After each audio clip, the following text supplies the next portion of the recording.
Oh man, look at that. That is hype. I am ready.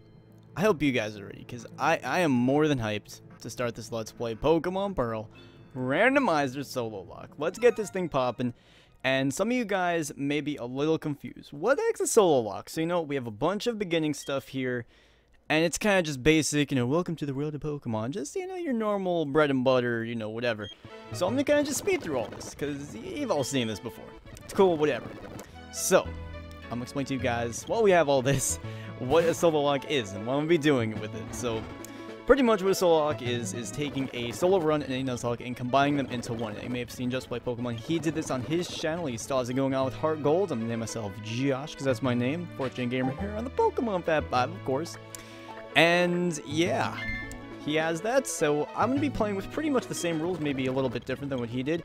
And I'm going to name you, I'll name you JPP, since, you know, he's the one that is doing the challenge right now. And here's the deal.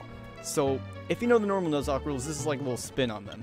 So the first rule is if Pokemon faints, it's considered dead, and you can only catch the Pokemon, first Pokemon in each route, pretty much. And you have to nickname all Pokemon. So, pretty much, Solo Run is, you know, when you go with one Pokemon, only one Pokemon at a time.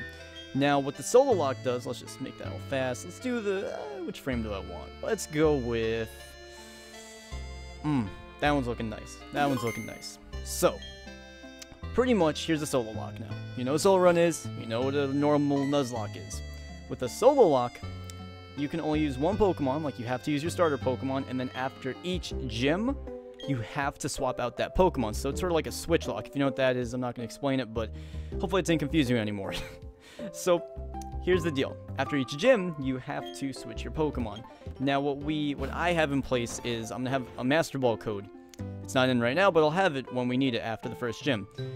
So after the first gym, the next Pokemon that we encounter, we have to catch it. Whether we like it a lot, whether we don't like it a lot, if it's a Zubat or a Geodude or a fucking Machamp. No matter what, we have to catch it. That's why we have the Master Ball code, so it kind of forces us to catch it, whether we like it or not. So that adds a little bit of a challenge to it. It's not like, you know, oh, we ran out of Pokeballs, so I guess this is not our encounter. Guess what? Tough luck. If you don't like it, then you have to use it. If you love it, good for you. So that's what the Master Ball code is for. And sort of like an egg lock, when you hatch an egg, you level that egg up, whatever it hatched into, you use rare candies, and you level it up to the same level as the Pokemon that you're replacing it with. In this case, it's the same concept. Let's say that I have, at the end of the first gym, I have a level 16 Prinplup. If I catch a level 7 Machop, then I will level that up to level 16, so I'm replacing my Solo Runner. So the basic idea is this. After each gym, we are switching the Solo Runner that we're using, and we're just leveling it up to the same level as that Pokemon. So the levels don't change. So it kind of makes it a little more fair, but it's constantly changing. So like if you have an Arceus or something that you really like, you don't get used to it, because after the next gym, it's gonna change, which is the challenging part. So it's a Solo Run and a Nuzlocke, but it's constantly changing. You're constantly using different Pokemon. So that's really awesome. Now, because games aren't made to be played like, you know, a Sololocke, like, guess what? You're gonna have a couple losses here and there, and this is where you can change the rules. You could have no mercy deaths, you could have, like, 6, you could have 7, 8, whatever you want. Now, for something like 6th Gen, where you have the XP share, like, the game is curved pretty nicely. So, like, I would probably say maybe 1 mercy rule, 1 mercy death per gym. So, like, you'd have, like, 8 lives, I guess. You could die 8 times. For this 4th Gen, you're able to definitely do a Sololocke, I would say, so I'm going to give myself 3 mercy deaths. So I have 3 little wiggle rooms to die.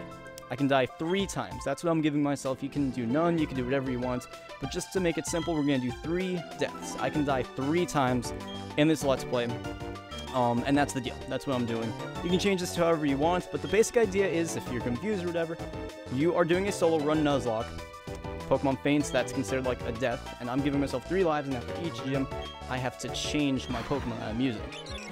So, I do have to use my starter Pokemon, and this is randomized. Doesn't say in the layout, but it is randomized, so you guys get to choose what my starter is. Now keep in mind, this is the Pokemon I'm going to be using up to the first gym. After that, next Pokemon that I encounter is going to be random, and I have to use it. So, anyway, let's see what this is going to be. I'm a little nervous, because it's a Solo Run, so this is pretty important who I get. We have Venusaur. Ooh, that's crazy. Look, that's the slot of Turtwig, and it's now a Venusaur. So it's another Grass-type starter. That's insane. That's perfect for the first gym, too. Ooh, very nice, very nice, very nice, very nice. So, your first choice is Venusaur. Very nice. JPP would like that. He would love that. He would just... We have Sudowoodo. That's also pretty awesome. Maybe not great for the first gym. That would be, like, okay for the first gym. That'd be okay. And then we have Tauros, who would not be great for the first gym. Okay.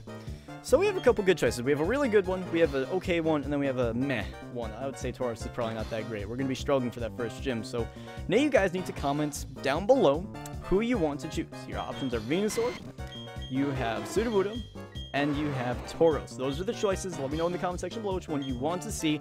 And you're going to see in the bottom right hand corner, that's been blank, that is going to be where the Pokemon goes. So hopefully this all makes sense to you. Sololocke, basic idea is it's a solo run Nuzlocke, and every gym you change the Pokemon you're using, and you have to catch the next Pokemon you see after the gym. So that's the idea behind it.